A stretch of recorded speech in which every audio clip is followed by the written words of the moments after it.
read our scriptures. Maghimot ta og scripture reading.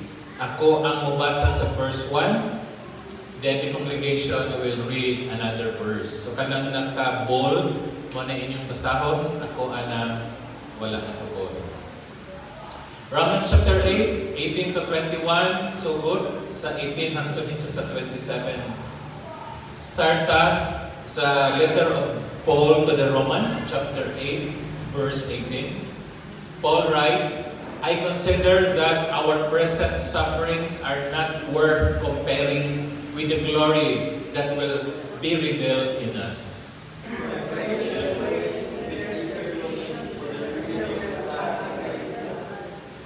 For the creation was subjected to frustration, not by its own choice, but by the will of the one who subjected it in hope.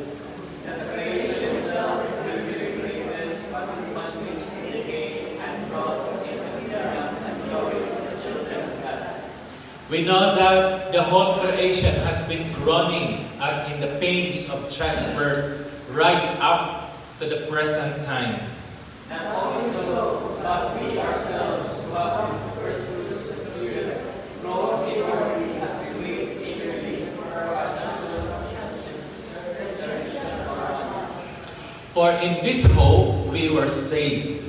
But hope is seen is no hope at all. We hope for what they already have. But if we hope for what we do not already have, we wait for it patiently. In the same way, the Spirit helps us in our weakness. We do not know what we ought to pray for, but the Spirit Himself intercedes for us through wordless groans altogether. And He who searches our hearts knows the mind of the Spirit, because the Spirit intercedes for God's people in accordance with the will of God. Let us pray. Father God, salamat kami Ginoo sa opportunity of coming together in this sanctuary to worship You in spirit and in truth.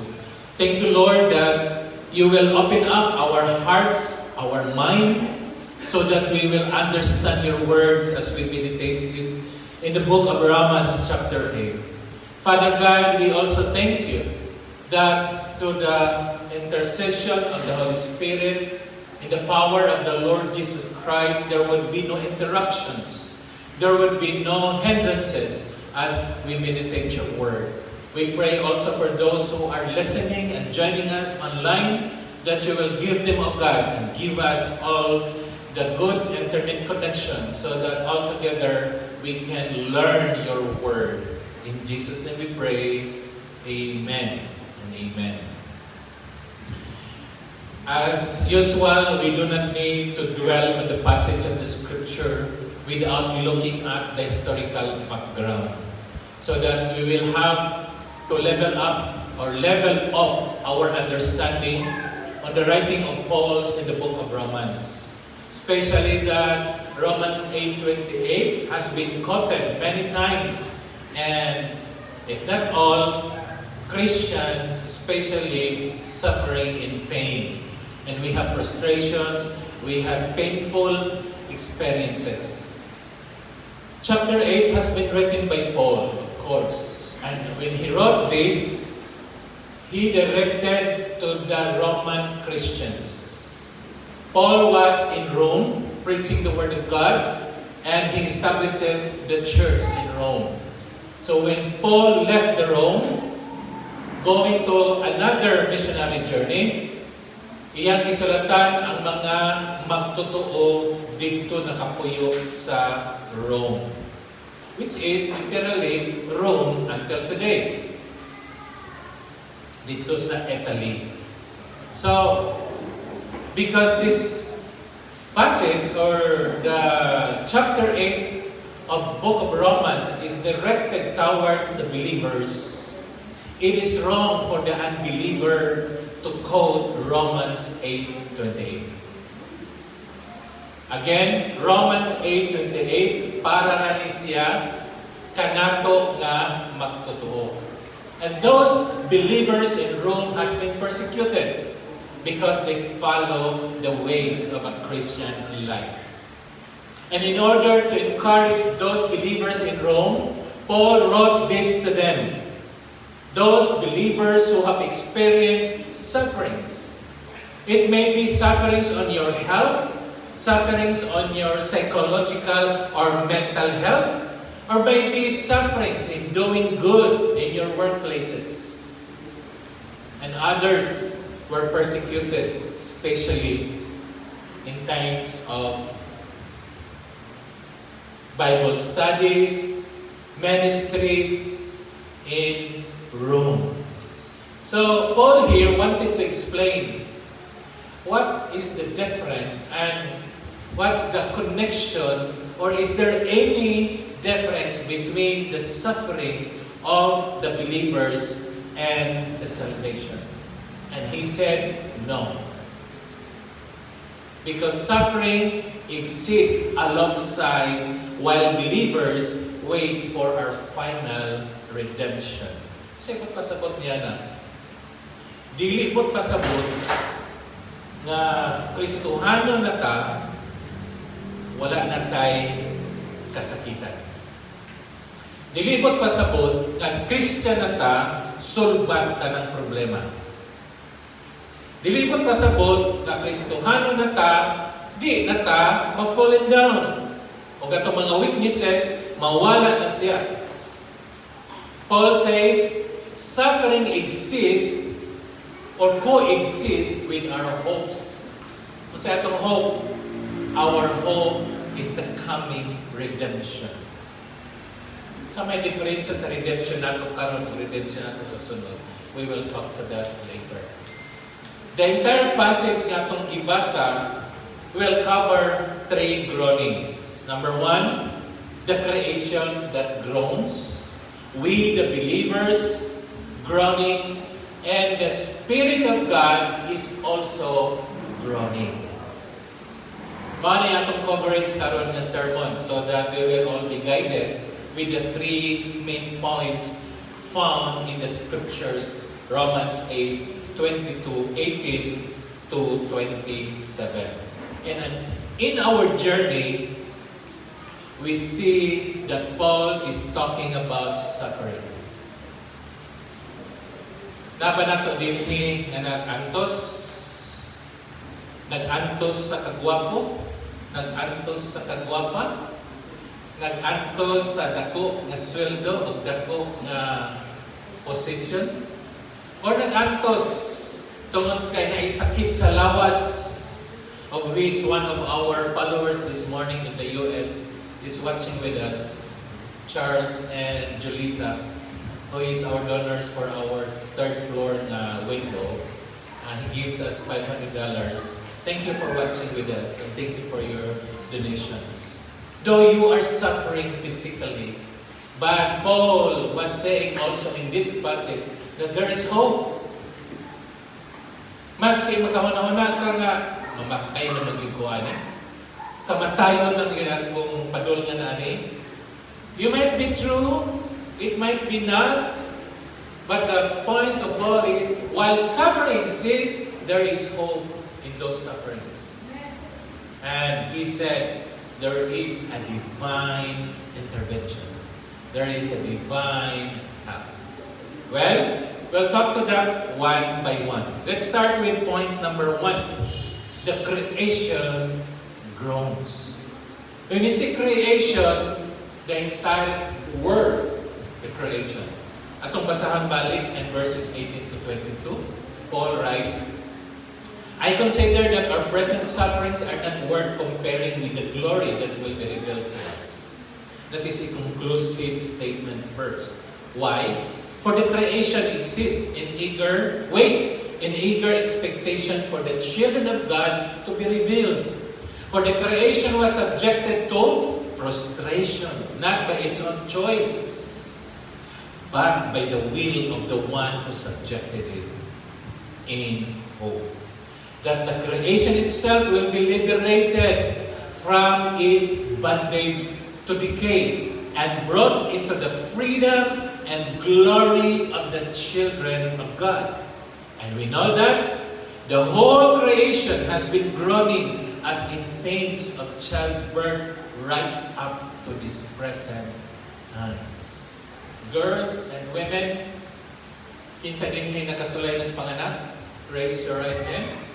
Ano nakasulay na? Katuwa pa kasulay panganak mga babae. Kiniwa pa kakasuway, maayo lang ta maingon nga, kaya na nimo, okay lang na. Pero kung nakasulay ka, murag guba yun imong kalibutan pati imong nang sa kasakit. Maski gani ng mga GCS, sakit yapon, labi na kung mag-CS, nawa na anesthesia, iyak-iyak pang siyaron. Muna mga banang ikinahanglan na skilling. E maski pag-inom og tubig, iyak-iyak kaayo. Yang bata at yun na sa papa. Manatanan ako mga bata, arik yun na sa akong dughan. Huwag yun na magkatos mga asawa kay what case, ang saman. Kunya, 1 year pag yun ang gap, huwag pa kayo maalin, libuntis na pa, grabe kas bastos. Dili lang sakit sa imong naw, pag-imuhang lawas, pati sa bulsa, sakit. Muna mangita tao, government hospital.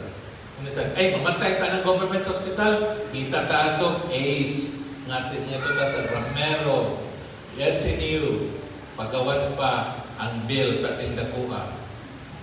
Mga ito na putas mga politicians. The Word of God is comparing the groaning of the creation of the world to a woman in childbirth. What does it mean? Ang atong kalibutan karon nag-antos sa kasakit. Labi na o ang Scud missile ni Israel mungadto ni Iran mungadto ni Israel, ni Ukraine ngadto sa Russia to Ukraine. Isa may di mabungkag. Sa panahon sa Second World War sa Japan, nagibombahan dito sa Hiroshima. Ang COVID-19, pila ka millions ang nangamatay. Diba? The world, the creation is groaning. At the original creation at the Garden of Eden, tanan nga prutas kaunon, dili ka malason. Dili ka mamatay. Dili ka ma-poison. Patsulay ko nung karoon, pagkasbukid. Kakaon ka dito ka ng bunga sa patikan, bunga sa mura o squash na gagmay. Di ka ba malurong? Why? The world is getting worse and worse day after day. The world is getting worse and worse. The Bible says, groaning like a childbirth. Yan naman na siya. Well, isa-isa natin ka na. Verse 18, yun siya. I consider that our sufferings are not worth comparing with the glory that will be revealed to us. Tanaw sa ato ang grammatical o exegetical insights in this verse. Para magkasabot na, yan ni Mas Pablo, I consider. The word I consider in Greek word is logisomai. Ano po sa pastor, nag-Greek na po din ha. Nganong nindot tamo-tanaw sa Greek, muna nakadindot sa Greek. Ngano, sa meaning anong I consider. Ako talagong, aparan ako, ano siya. But if you go back to the original manuscript of the Greek word logisomai, meaning to calculate, reckon, careful evaluation, come to a seasoned conclusion, and account as true after thoughtful consideration. Mga din meaning sa word I consider sa New International Version. Dili lang guys siya may nga parang ako ingunahan na. But what does it mean kung si Pablo I consider? In the original manuscript, he says that this is not an emotional reaction of Paul, but Paul was saying, after careful weighing of realities, I consider this. That means, na nasa'y nakita, na nasa'y nagdibati, na nasa'y na-eksperyensya, na nasa'y nahibaluan. Mananin siya, I consider. Palalo man ito gamay ang Greek word. The word logisomai is a verb word, and this verb is in the present middle indicative. Pastor, di man English na koan subject. But ato lang pa laluman gamay. Kung sa ikot ipasabot ni Pablo, I consider. When he says present, this is in the present tense of the Greek, which means an ongoing or continual action. Paul is continually maintaining his conclusion. Not that I once considered, but he said, I kept on concluding. But pasabot, present, karon, ugma, o magpadayon siya samtang buhi pa siya. Kung ikaw na to, present tense. The middle, which is middle voice, means the subject is personally involved in action, affected by it. So, kung ipasabot niya na, Paul is not merely repeating the information mechanically. He himself has come to settle a personal conviction. What is that personal conviction niya? After careful thoughts, after spiritual evaluation, to himself. Middle voice. Na ito ka klase na voices. Present. The voices na ito, active voice, middle voice, o na ay passive voice. When we say active, ikaw nag-sulti. When we say passive, ikaw ang receiver. When you say middle, either ikaw nagsulti para nimo or ikaw nagsulti para niya. But here, si Paul nagsulti dili lang para kaniya. He is talking about himself and the rest of the believers in Rome. Mo na ibot ipasabot ni Pablo. And third one is indicative mode. Ang indicative mode means a statement of fact or reality. So, pag ingon ni Pablo, I consider, masabi ang ingon, na anay supporting research. Doon ay supporting truths, physical, spiritual, psychosocial, mental, tanan nga nibalaan experience ni Pablo ni siya. I consider. I conclude. Ano may conclude? That our suffering, sa ingon, that our present sufferings are not worth comparing with the glory that will be revealed to us. Wala siya nagduha-duha, wala siya shadow of returning, wala siya hesitations, ingon siya, therefore I conclude. Kung sa may atong mga sufferings right now, be it physical, emotional, financial, di na ikakumpara sa moabot nga himaya na ipakita sa Diyos. That means our living in this world is temporary. Going back to the creation in verse 22, Paul said, we know that the whole creation has been groaning as in pains of childbirth right up to the present time. What does Paul mean here? He said that the creation is personified as longing for restoration because the curse affected not only humanity but the entire order. Kasi naitabo niya ng iba, nakasala, ipalayas. Tungod nimo Adan, ang sa giyon sa Ginoo, curse is the ground. Tungod nimo Adan o iba, sakit ang pagpanganak. Mangandoy ka sa imong bana, kusion nimo ang imong bana, o may ka nga, di na kumusa ka, kausa na lang. Kung sakit ang pagpanganak, kung niya mo promise ang asawa na di na kumuusap, pero nakapito man lagi, nakalima man lagi, nakatulo, pwede lang itong usara, kaya kausara yun, wala na.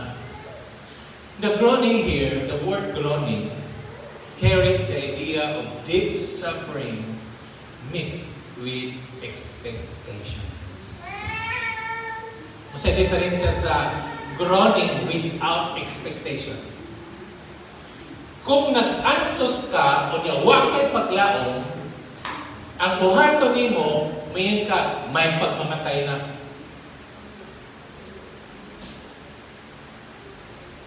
Pero kung nag-antos ka, na doon na kay paglaong, mayin ka, sige lang.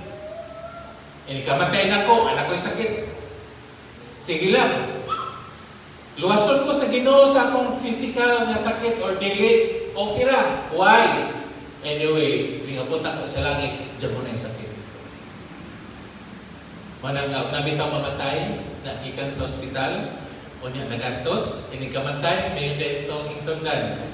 Mama, papa, inday, ondoy, di nagyug ka magantos. Nagyug ka sa bakan sa atong Ginoo. Why? Kung buhi pa ka, mag-antos ka. Pero kung hindi pa ka buhi, kung buhi pa ka, antos ka. Pero kamatay mo, wala na. Huma na. Muna itong hope in the future. Pero katong why hope in the future, mahadlok, mamatay. Muna maningkamot.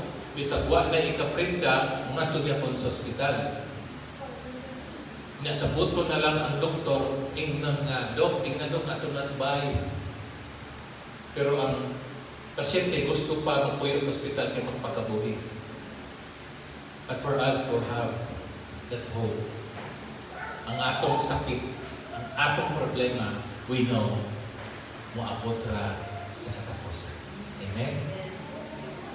The truth here is, ang pagkahakbong sa tao, nagdala og sala. Dili lang kang Adan og ni Eva. Dili lang nimo og nako sa unang panahon. Dili lang sa tanang mga tao na nagpuyo sa kalibutan, but the entire creation has been affected.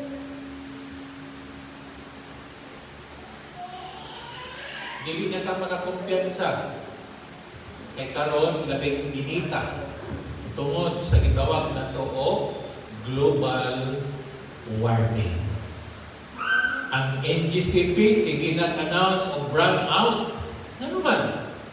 Anong karoon naman kayo mag-brown out? Wako ka manawalan niya na? Nga kung init ang atong panahon, mamalit o aircon, mamalit o electric fan, mamalit o kanang fan nga anaranimo o darudaton, mo cause na sa additional electric consumption. Imbes kang imong aircon magabi ira, 24 hours ka nag-aircon. Buti pa sabot, ni-increase ang consumption sa atong electricity. Unya kadi man kaya ni NGCP ang sources of electricity na mag 24 hours ta maghimo o mag-consume sa electric, manang na ay brownout. Ayaw kasabi ang buhay ko. Ayaw kasabi si Bohol Light or si NGCP. Ang atong kasabaan, nganong gamay ra ang atong supply sa kuryente. Mga kinalang tao, solar panel. Hingan ko ng taga Lopez's, ang iba ng tagiya o kuryente. Ay, di kasalingan ng si Adlaw, kaya wag na yung billing. Sorry, but grabe yung kapul. Ay, sorry, ulo. Dili sila bulok. Walang sila research, walang sila tibaw. Gikontra nila ang adlaw na di kasaligan si adlaw kay nako ni nasunog na solar. Okay, pero the point is, ano inani man itabo sa kalibutan? Ano nagka-worse man ang kalibutan natin? Sa una, mga bata, may buot. Karon 2 years old, buot-an na. May matikol, kami dun sa una, grabe, why panty, why brief, galadagan, ana-ana ang atong dito. Pero karon 2 years old, di na pwede nga why brief. Yan, ina naman kalibutan. Well, it is because our world also affected by the sin of Adam and Eve. Cursed is the ground because of Adam. Number 2 groans. The believers groan. Balikan natin ang verses 23 to 25. Not only so that we ourselves who have first fruit of the Spirit groan inwardly as we wait eagerly for the adoption of sonship, the redemption of our bodies. For in this hope we were saved, but the hope that is seen is no hope at all. We hope for what they already have, but if we hope for what we do not yet have, we wait for it patiently. Manang si Hebrews 11, nag-define sa unsa ng hope. Ang hope, kan di makita. Pero kung nakakita na ka, di na hope. Example, I hope na ako'y sweldo karong pitsa-kitsi. Is that hope? Nga napirma na mga kagkontrata, ang bayan sa imong trabaho, 15-30, na kay Peron, nag-hope pa kanya na, I hope na ako'y sweldo. Whether you like it or not, in the 15, do na yung kay sweldo. Otherwise, ato tagdoli, kung wa kay sweldo. That's not hope. Ang hope, ingon ni Pablo, kan di makita. Ang hope na atong ipaabot na dili makita is the redemption of our bodies. As the complete work of God in redeeming us as sons and daughters. As of now, ikaw o ako, anak na ta sa Diyos. Anak na lalaki, anak na babae. Pero di pa na kompleto. Ang atong lawas, atong kalag, naapa sa kalibutan nga nag-antos kauban sa creation. Mananay si Pablo, magpaabot ta sa atong paglaom. Kaya kining atong pagkaanak, the adoption of sonship will be completed at the day of redemption. And that day of redemption is our hope because we cannot see it right now. But the Word of God says we are hoping. What's the reason of Paul? Verse 23, in siya, who have the first fruit of the Spirit. Ourselves. Who are these ourselves? Of course, I had said to you nga ang sulatan ni Pablo are the Christians in Rome. So kung ikaw o ako Kristohanon, mao ni ang sulat ni Pablo nimo o nako, ourselves, apil na si Pablo. In siya, ourselves who have the first fruit. Ano sa manong first fruit? Now, ato sa estudyuhan ng first fruit po na. The first fruit in Israel were the first portion of the harvest presented before God. And a sign that more of the harvest was still coming. Di ba sa unang itudloan ta?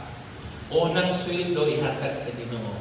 Unang harvest sa atong squash i-offer sa simbahan. Una nimong suot sa imong sapatos nga nay isimba sa. Una nimong suot sa imong sinina nga bag-o isimba sa nauna aron dili dayon madaot. Di ba gisultihan ta na? Ramdam mo? Ako gisultihan ko. Dako kay kanang koan. Squash na mo, hindi na ninanay. Oy, ang pinakaunang squash na ayaw sa ibaligya, ihatag ang sapari. Ang unang sweldo ihatag sa sapari. Na naman tas Christian, ihatag ni pastor. May imong unang sweldo, ihatag ni pastor. Magandang mo sa una, karon nagdagay mo. Anyway, the first fruit is a sign. Usa ka sinyas. Nga kung nagkuha ka dako kayong kubasa, buti pasabot ang musunod ana mga dagko pag yung kubasa. Kung nakuha ka o ginansya sa imong gibaligya, buti pasabot kung sino baligya, dahil ko ginansya. Now in Israel's tradition, ang unang yun nimo nga kuha, sweldo man, dagat o namas kanang agricultural land, give it to the Lord. Kumana sa Israel ha, may ganit itahodiyo. Ang paghodiyo lang nato dahil ugo. Subot pasabot, kanang imong unang first fruit is a guarantee that more fruits are coming. Correct? Ang imong unang sweldo, garantiya na nga sa sunod kinsina, nakay po kayo sweldo. Diba? Once masugdan kag sweldo, maski wa kay payroll, wa kay payslip, that employer is accountable to the Department of Labor if you fail to continue paying your employee. Manang kato nakatrabaho na 3 months, 6 months, nga wa kay payroll, ay kaguol. Kay adto ka sa labor, you are considered an employee. So employer, muhatag mo payroll or not, after 6 months, they are now your employees. So, makita mo dito sa dole kung mo reklamo ang imong employee. The point here is, when Paul said, who have first fruit, nga anatay nakuha nga first fruit.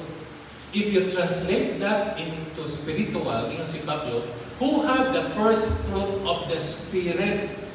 Ano say fruit? Spirit. So yun si Pablo, na natin nakuha Spirit. And this Spirit that Paul was saying has been possessed by every believer. At the moment you accepted Christ as your Lord and Savior, you already have the Holy Spirit. Mga first fruit na buti pasakot ni Pablo. Why? Because salvation began when we are in Christ. But glorification is not yet done. Wala pa. Mga to redemption. Our hope is the glorification of our body. Nating problema. Grabe ka itong problema. Sakti lang. Mabutra na itong problema. Ang ato hibanan nga nanatay Holy Spirit, which is the first fruit. Therefore, the Spirit is the down payment of our future glory. Kung nanatay Holy Spirit, that is already a deposit. That is already a down payment that we are of God. Katong wala pa Holy Spirit, what do we down payment na receive? Therefore, wala mo i-redeem. Ining abot ni Kristo, asa na ito akong i-bayaran ng down payment? Asa yung resipo sa down payment? Diba? I-send sa messenger to prove that you have done a down payment. Kung wala, bayad ka pa na. Nakiwa naman, human naman, hindi ka kapalit. Hindi ka kasulod. Right? So the Spirit here is the down payment of every believer. If you don't have the Spirit right now, open your minds and hearts. Accept Christ as your Lord and Savior. And upon accepting Him, that day, that hour that you have accepted Christ as your Lord and Savior, nakahimo na o down payment dihan sa imo, and you are qualified to be redeemed in the future. Ano yung pinakanindot sa tanang mga Kristiyano? Ano si Pablo, ay kabala ka. Now, sa may baton sa Holy Spirit kung nanan natin. Point number 3. The Spirit will also grow. So, ganyan ang grow? Kanang di ba na? Mag-agulo. Dili ni mo mahilwas ang imuhang kaguol. Kung sa magkala ka, bugol-bugol ka, klaro haragod na. Di maklaro ang iyang pagbagulbol. Na magbagulbol ba sa the Holy Spirit? Kaya na to verse 26 and 27. In the same way, sa samang paagi, the Spirit helps us in our weakness. We do not know what we ought to pray for, but the Spirit Himself intercedes for us through wordless groans. Wordless. Why pulo nga batik? And He who searches our hearts knows the mind of the Spirit, because the Spirit intercedes for God's people in accordance with the will of God. Iniampo nato, we do not know the will of God. Lord, kung sabihin mo kabubuton ako, but with the intercession of the Holy Spirit in us, the Spirit says, oy, di na mao, ang imong iampo na dapat ini kadomingo mo sing mata. O di ay no. So the Spirit will teach us what to pray to God. Manigitaw to praying in the Spirit, that means you are not invoking your wants, your needs, but you are invoking the need of God para nimo. Manang ang atong pag-ampo, matubag, kay pag-ampo nato, ang balang Espiritu, may naghatag nato kaalam what to pray.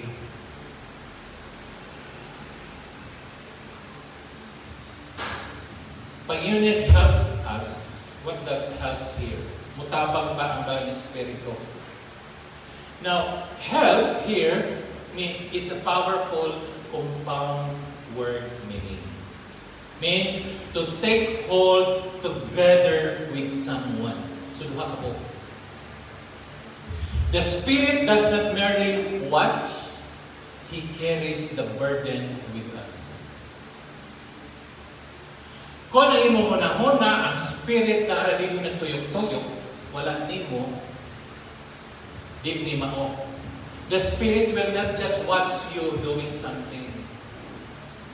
Ang Spirit, dili lang siya maminaw nimo. Kasi bato niya, He will help you. He will help us.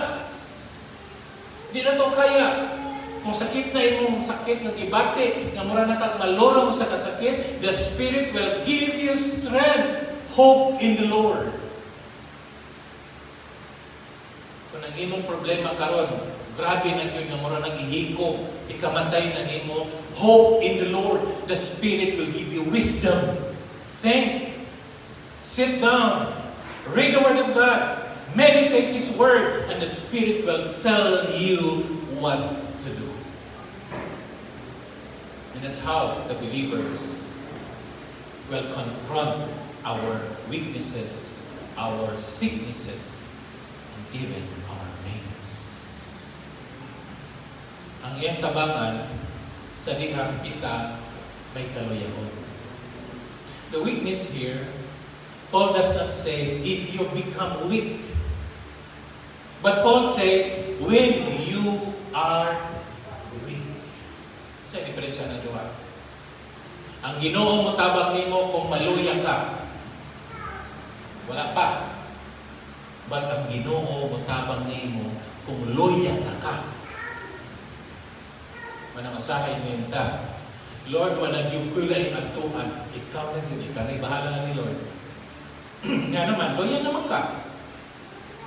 Sa dihang ligon pa ka, nindot pa mo una-una, wala ang Holy Spirit ya. Kaya ikaw may mabuhat. Pero sa dihang luya ka tungkol sa imong problema nga perti ng dakua, sakit na imong lawas tungkol sa sicknesses physically, when you meditate the Word of God, He will give us strength and wisdom. Muna trabaho sa Holy Spirit. Therefore, ang atong buhaton, we will ask the Spirit to intercede. Kaya nga no, sa iyong sa verse, we do not know what to pray for, But the Spirit Himself intercedes. Ang pag-intercedes niya is wordless groan. The word intercede here means what? Ang believers pang God, usahay dito ka-express atong sakit.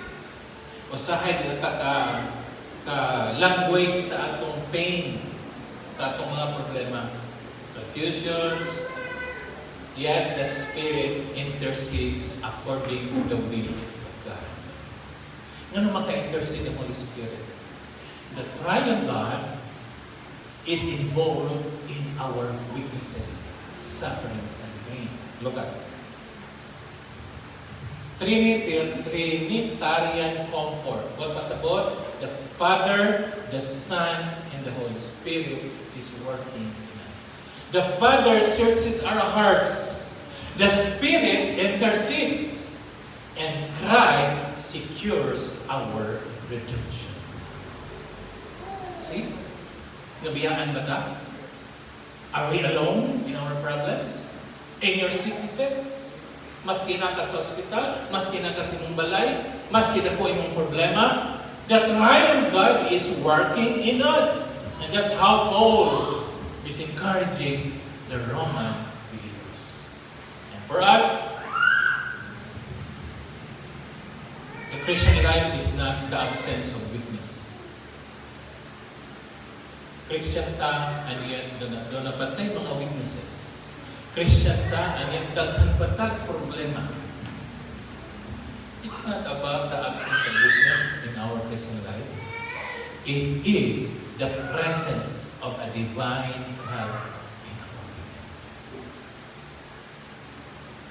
So, cheer up, mga nangaluya. Ay, nabala ka. Divine help is present. God is here for us. God is fighting for us. As He won the victory, we are also winning in our battles. Let us pray.